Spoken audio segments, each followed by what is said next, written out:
IPL 2026 தொடரின் eliminator போட்டியில் Rajasthan Royals அணியின் 15 வயது இளம் அதிரடி ஆட்டக்காரர் வைபவ் உலக கிரிக்கெட்டையே திரும்பி பார்க்கும் வைக்கும் மாபெரும் சரித்திர சாதனை ஒன்றை படைத்துள்ளார்.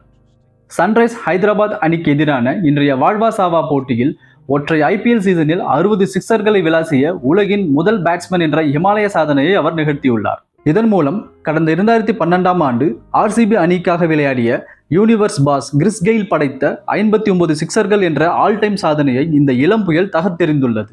இது சர்வதேச ரசிகர்களிடையே வியப்பை ஏற்படுத்தியுள்ளன. IPL தொடரின் எலிமினேட்டர் போட்டியில் ஹைதராபாத் அணிக்கு எதிரான ராஜஸ்தான் அணி களமிறங்கி இருக்கின்றன. டாஸ் வென்ற ஹைதராபாத் அணியின் கேப்டன் பேட் கமின்ஸ் பவுலிங்கை தேர்வு செய்துள்ளார்.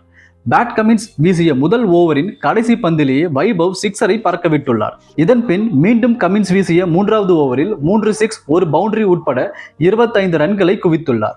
இதனால் உடனடியாக ஷக்கீல் ஹுசைன் அட்டாக்கில் வந்துள்ளார். ஆனால் எதற்கும் அசராத வைபவ் அந்த ஓவரிலும் 3 சிக்சர்களை விளாசி 16 பந்துகளில் அரை சதம் எட்டியுள்ளார். இதன் மூலமாக வைபவ் பிளே ஆஃப் சுற்றில் அதிவேகமாக அரை சதம் அடித்த சுரேஷ் ரெய்னாவின் சாதனையை சமன் செய்துள்ளார். அதேபோல் இந்த சீசனில் கிறிஸ் கெயிலின் அதிக சிக்சர்கள் சாதனையும் முறியடித்துள்ளார். இந்த பட்டியலில் வைபவ் 61 சிக்சர்களுடன் முதலிடத்திலும் 59 சிக்சர்களுடன் கிறிஸ் கெயில் 2வது இடத்திலும் இடம் பிடித்துள்ளார். வைபவ் சூரியவம்சியின் சாதனைகள் ரசிகர்களிடையே வியப்பை ஏற்படுத்தியுள்ளன.